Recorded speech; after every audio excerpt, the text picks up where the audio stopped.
Bienvenidos a esta segunda sesión de clase del día de hoy de filosofía de primer año. Hemos tenido algunos problemas técnicos, espero que ahora se pueda grabar y subir esta clase, pues, como dicen los mexicanos, no está usted para saberlo ni yo para contarlo, pero 3 veces he grabado esta sesión y no la he podido grabar. YouTube no me ha dejado subirla porque estaba subiendo la sesión anterior. Como ustedes saben, es una clase grabada. Por lo tanto, pues me ha costado un poco. Vamos a ver si esta es la vencida, como decimos los nicaragüenses. Bienvenidos, cuidándonos siempre, estando en casa, tratando de salir solamente para lo necesario, lo urgente. Y si salgo a la calle, obligatorio llevar mi tapabocas, llevar alcohol o gel para estarme limpiando y estar desinfectando. Si toco el tapaboca, me tengo que desinfectar. No debo tocar esta parte del frente del tapaboca, sino de aquí de las orillas y siempre desinfectar. Bueno, continuamos con nuestra clase. Estamos viendo a estos filósofos alemanes difíciles y vamos pues a meterles el diente un poco de manera somera, muy rápido. No es algo extraordinario porque no estamos haciendo filósofos, estamos dando ciertas líneas generales dentro del área de humanidades que nuestra universidad tiene para formar profesionales con criterio, con conocimientos generales que sepan responder, ¿verdad? Y conozcan que en el mundo hay personas pensantes, personas que han aportado desde el pensamiento muchas cosas a la humanidad. Estamos con ahora el alemán Juan Teófilo Fichte, que nació en 1762 y murió en 1814. Este fue un filósofo alemán de gran importancia en la historia del pensamiento occidental, continuador de la filosofía de Kant, precursor de Schelling, como de la filosofía también del espíritu de Hegel, y es considerado uno de los padres del llamado idealismo alemán. Nació de padres muy pobres. Durante su infancia tuvo que trabajar cuidando ocas para ayudar a su familia. Gracias al apoyo de un varón, alguien de la corte, pudo Fichte comenzar sus estudios. El varón le vio a él imitar a su pastor, ¿verdad? Y después de Fichte recitarle un sermón completo del pastor de ese domingo, que él no había asistido al oficio dominical, pues decidió darle los estudios, ¿verdad? Tras acabar estos estudios de la secundaria en Naumburgo, se va a inscribir en la Facultad de Teología en Jena en el año 1780 para después trasladarse a Leipzig. Durante estos años, pues, la ayuda del varón fue disminuyendo, por lo cual él tuvo que buscar maneras como sobrevivir y se puso a trabajar de preceptor. Esto hizo que tuviera que dejar sus estudios de teología y se muda a Zúrich, donde ahí conoció a Johanna Ra, con la que finalmente se va a casar en forma secreta en octubre de 1793. Ahí en Zúrich, Fichte también se va a afiliar a una lógica masónica. En 1791 viajó a Königsberg. Ahí en Königsberg quiso conocer a Kant, era la cuna de Kant, ¿verdad? Kant era muy cuadrado, muy esquemático, entonces inicialmente no le pareció muy agradable el que le haya caído de manera inesperada este amigo, pero cuando Fichte le enseñó un escrito suyo, ya titulado Intento de crítica de toda revelación, le agradó tanto a Kant que le pidió a su editor personal que lo publicara, pero que lo hiciera bajo un seudónimo,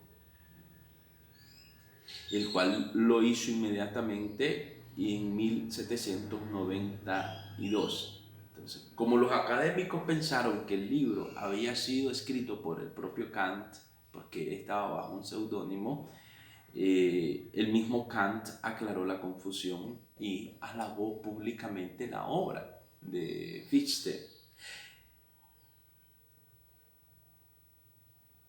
La reputación de Fichte creció significativamente entre la comunidad de filósofos y a consecuencia de este ascenso en su fama, fue llamado a la Universidad de Jena para ocupar una célebre cátedra de filosofía que había quedado vacante.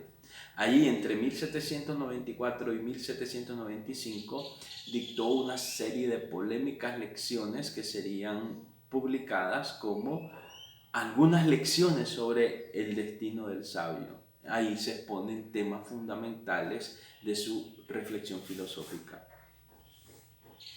En 1799 tuvo una polémica muy fuerte sobre el ateísmo, sostenida con un discípulo de él que le obligó a dimitir, trasladándose en 1800 a Berlín. Como ahí no había universidad, tuvo que trabajar dando lecciones privadas para así mantenerse. En 1806, en ese Berlín, estaba ocupándolo Napoleón, estaba ocupado por Napoleón, y Fichte ahí escribió los discursos a la nación alemana, que se convirtió en el origen del nacionalismo alemán. Cuando en 1810 se creó la Universidad de Berlín, fue nombrado profesor ordinario de filosofía, siendo posteriormente elegido rector en 1811. Al desatarse la Guerra de Liberación de 1813, Fichte deja sus lecciones y se mete al ejército. Murió en enero de 1814 a los 51 años de edad a causa del tifus que le había contagiado su esposa, la cual había adquirido esta enfermedad en el hospital donde ella se había ido de voluntaria para cuidar soldados en un hospital militar. Fichte no aceptaba el argumento kantiano sobre la existencia de los noumeno. En Kant es la cosa en sí, realidades suprasensibles más allá de las categorías de la razón humana, y veía la rigurosa y sistemática separación entre las cosas en sí y las cosas tal y como se nos representan, el fenómeno, como esta lo veía como una invitación al escepticismo. Y en vez de aceptar dicho escepticismo, Fichte sugirió radicalmente que se debía abandonar la noción de mundo noumenal, o sea, de la cosa en sí, y en su lugar aceptar el hecho de que la conciencia no tiene fundamento en el llamado mundo real, representado imaginariamente como afuera de la conciencia cognitiva. De hecho, Fichte es famoso por su original argumentación de que la conciencia no necesita más fundamento que ella misma. De esta forma, el conocimiento no parte del fenómeno, sino del sujeto en cuanto dota de sentido al mismo proceso cognitivo. Es así que se crea el idealismo. La realidad, epistemológicamente hablando, es un producto del sujeto pensante en contraposición al realismo ingenuo y al empirismo, el cual afirma que los objetos a conocer existen independientemente del sujeto que lo percibe. Esta noción finalmente se convirtió en la característica definitoria del idealismo alemán y por lo tanto en la clave esencial para la comprensión de la filosofía de Hegel. Fichte, aunque en alguna medida rompe con el criticismo de Kant, es al mismo tiempo el enlace entre Kant, su maestro, y el giro hacia el sujeto que caracterizará a todo el idealismo alemán. En este sentido, y a pesar de las opiniones escritas de Kant mismo, Fichte se ve a sí mismo como continuador consecuente de la obra de Kant. Según Fichte, en su libro Fundamento de toda doctrina de la ciencia, se trata en última instancia de proseguir las consecuencias epistemológicas y ontológicas contenidas en la postulación del sujeto kantiano. Las categorías en Kant no tienen génesis, son dadas, mientras en Fichte las categorías sí tienen génesis, pues son autopoyéticas, se construyen en la interacción universal y necesaria entre el yo y el no yo y su síntesis. En su famoso trabajo Fundamento del Desarrollo del Derecho Natural, Fichte establece que la autoconciencia es un fenómeno social, es decir, él afirma que aunque su existencia depende de los objetos del mundo exterior, sin embargo, la mera percepción de estos objetos externos depende de la autoconciencia. La solución de esta paradoja para Fichte es que un ser racional adquiere su conciencia plenamente cuando es evocado como consciente por otro ser racional fuera de él mismo. A causa de esta necesidad de relación con otros seres racionales para la consecución de la conciencia, Fichte afirma que debe haber una relación de derecho en la cual un mutuo reconocimiento de racionalidad por ambas partes. Fichte siempre estuvo vinculado a los valores de la Revolución Francesa y a la defensa de su patria, dividida frente a la invasión de Napoleón y a la poliarquía premoderna que la gobernaba en desunión y sin constitución. En economía, él desconfiaba del librecambismo y sus consecuencias y abogó por el llamado Estado comercial cerrado, que implica una economía regulada y solidaria, con elementos de proteccionismo frente a la irracionalidad del mercado. Al final de su vida, y con la restauración y la contrarreforma andante en Alemania, se le acusó de ateísmo y se le expulsó de la universidad. De origen humilde, logró estudiar con grandes sacrificios, fue admirador de Kant, pero sus aportes tienen una originalidad propia y fue además el iniciador fue de la francmasonería suiza. Acuérdense que él se había inscrito en una logia masónica. Pasemos a ver de manera somera a otro autor que se llama Hegel, o sea, George Wilhelm Friedrich Hegel. Nació en 1770 y murió en 1831. Fue un filósofo del idealismo alemán, el último de la modernidad. A diferencia de Kant, su predecesor, Hegel defendía un tipo de razón que resultaba de la relación dialéctica entre los raciocinios individuales y los hechos impredecibles de la realidad, y cuya substancia solo podía aprenderse de forma a posteriori, siendo de esta forma una razón histórica a la vez que colectiva.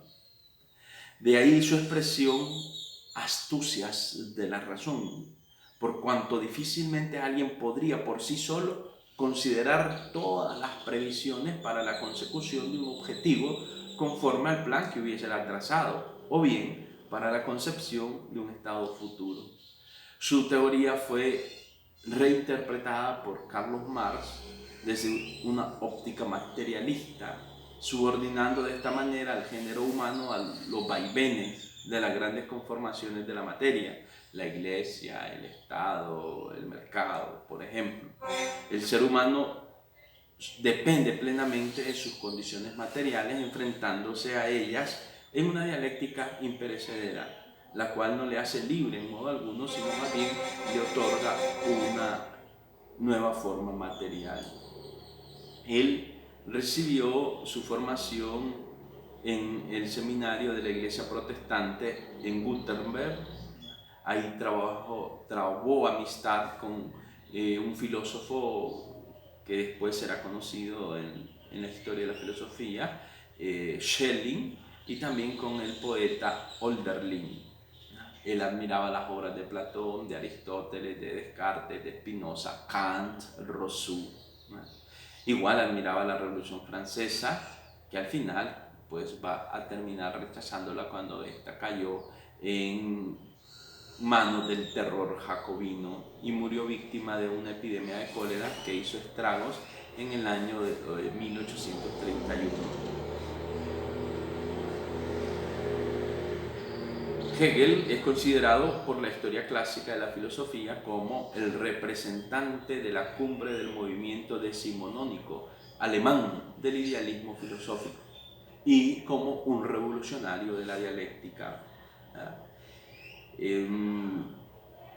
tuvo un impacto profundo en el materialismo histórico de Carlos Marx, del cual ustedes están haciendo ya un trabajo, una investigación documental, monografía, no sé cómo ustedes le quieran llamar, que ya debe ir bastante adelantado, ¿verdad? Porque es a mano, ya lo saben que todos mis trabajos son a mano.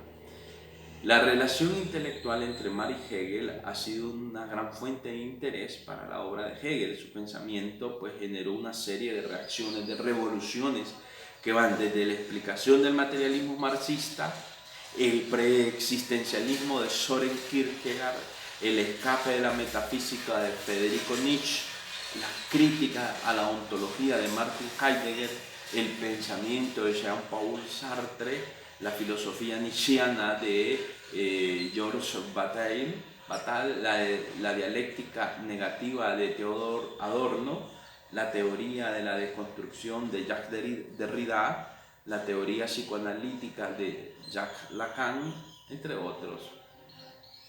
O sea, hay un impacto que el sistema hegeliano ha tenido en la filosofía continental y especialmente en la filosofía francesa del último siglo.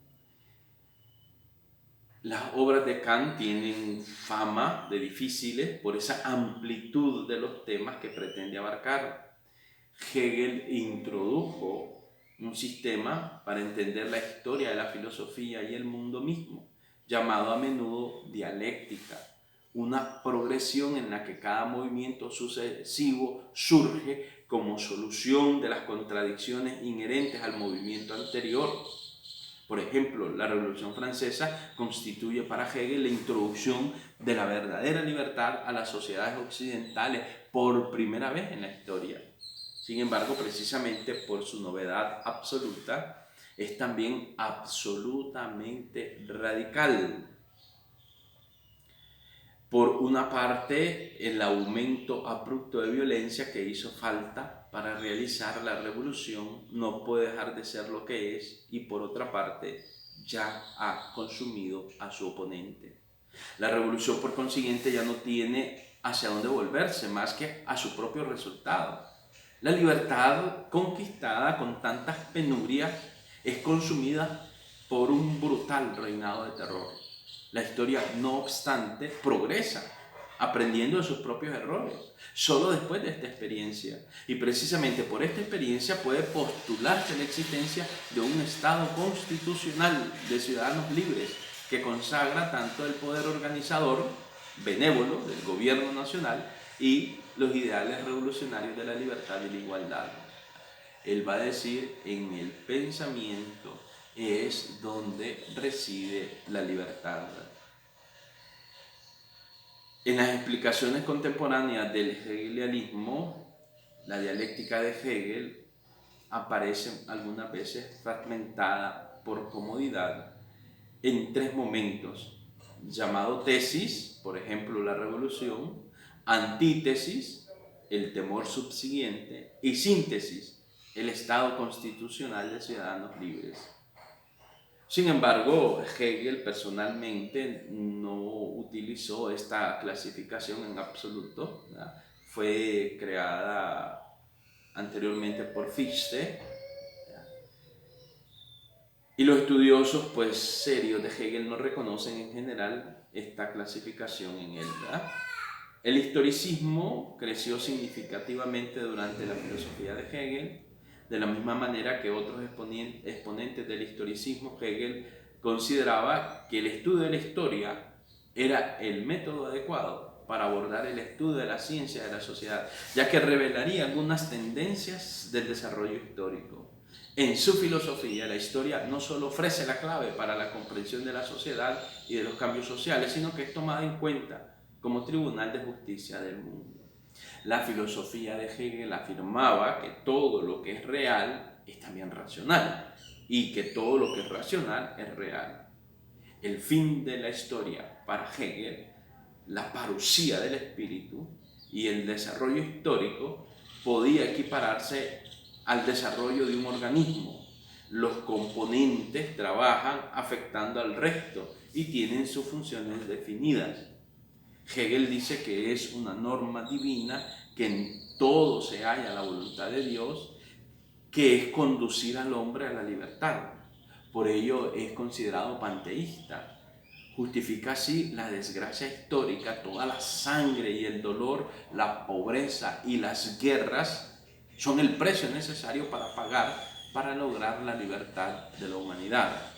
Hegel se valió de este sistema para explicar toda la historia de la filosofía, de la ciencia, del arte, de la política y de la religión, pero muchos críticos modernos señalan que Hegel a menudo parece pasar por alto las realidades de la historia a fin de hacerlas encajar en sus moldes dialécticos. La filosofía de la historia de Hegel está también marcada por los conceptos de la astucia de la razón, la burla de la historia.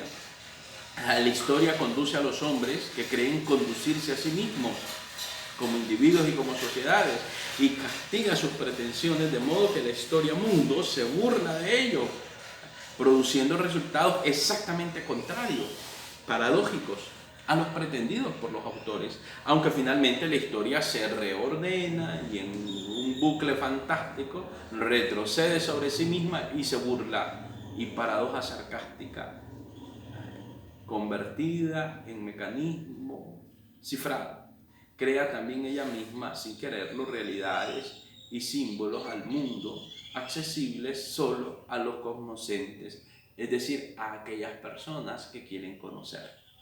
En el siglo XX, la filosofía de Hegel tuvo un gran renacimiento.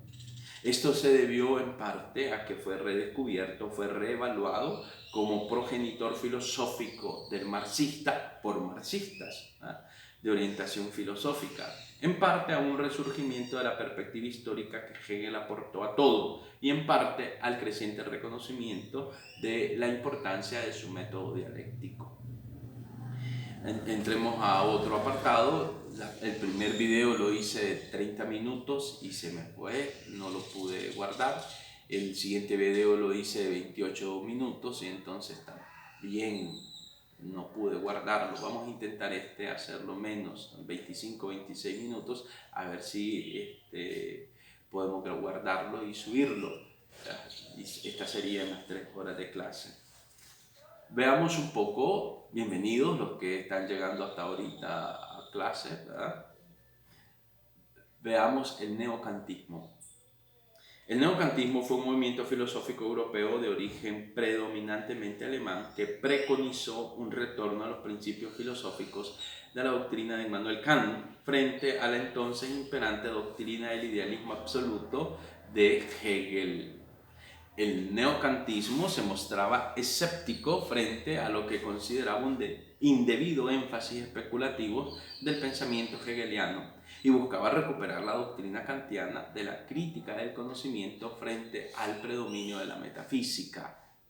El desarrollo del neocantismo tuvo lugar en etapas en las que, partiendo de la formulación de una teoría del conocimiento idealista, la escuela se fue desarrollando hasta la formulación de diversos sistemas. El vocabulario que se está utilizando está en su glosario. Si no se lo han aprendido, le va a resultar difícil algunos términos, pero la solución es fácil. Vea su glosario. Los inicios del neocantismo están marcados por el desarrollo de una teoría del conocimiento idealista por parte de estudiosos de la fisiología.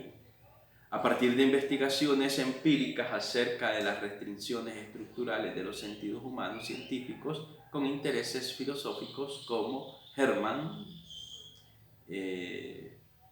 utilizaron el marco de la teoría kantiana del conocimiento para argumentar contra la posibilidad de un conocimiento no mediado y restringido por las propiedades del aparato cognitivo del sujeto. En el afán de marcar las diferencias con el idealismo tal como se había desarrollado en la filosofía de Hegel, los filósofos neocantianos eliminaron de su teoría del conocimiento la noción de noumeno.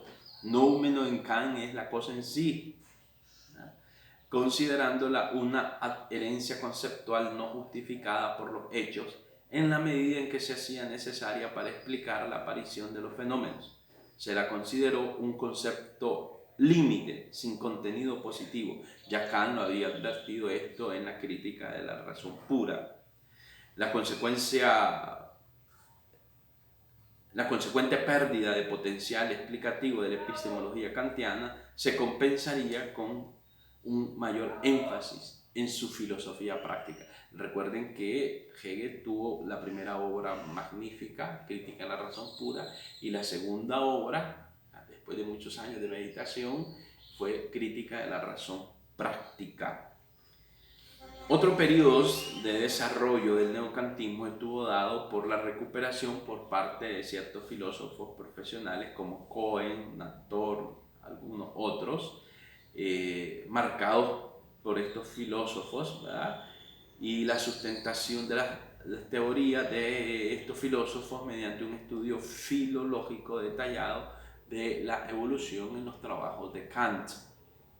Si bien en el primer periodo los elementos kantianos estaban limitados al esquema argumentativo de la crítica en la razón puro, los filósofos de esta etapa, en especial Nator, buscaron reconstruir la filosofía kantiana como un todo.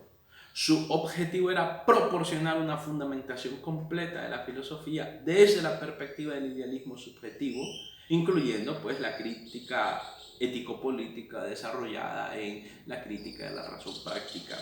Estos intentos llevaron al desarrollo de distintos sistemas filosóficos por parte de los neocantianos, a la vez que su influjo se hacía notar también en las facultades de teología y de las ciencias sociales. Yo les dije, creo, en el video anterior, de que Kant había influido muchísimo en la teología, que algunos teólogos difundieron el impulso incluso a la crítica de la metafísica adquirida, tal, ¿verdad?, como lo hacían los neocantianos, incluso agnosticismo. El carácter radicalmente inestable de esta escuela neocantiana se había ya manifestado cuando adoptaron distintos representantes del neocantismo elementos de otros sistemas filosóficos más o menos afines al idealismo objetivo. Entonces, bajo esta influencia de las ciencias sociales, de las corrientes hegelianas, la escuela de Marburgo y de Baden se disolvieron en el plazo de una generación, dejando paso al positivismo, a la fenomenología, al neohegelianismo, además del marxismo, como las principales orientaciones filosóficas. Por lo tanto, pues aquí vamos a dejar esta clase, ya que vamos casi por media hora y YouTube no me deja grabar más para subirlo. Vamos a ver en cuánto tiempo se sube y espero que ya esté listo este video para nuestras horas de clase por la tarde y también pues los que tocan en la mañana. Que tengan buen día, échenle ganas, trabajen, ayuden en casa, diviértanse en casa, no salgan a la calle, por favor, si no es solamente lo necesario. Y si salen, con su tapabocas. Estamos en un pico de la pandemia que muy pronto va a explotar y dentro de 15 días estaremos viendo las consecuencias. Así que, por favor, cuídate, quédate en casa.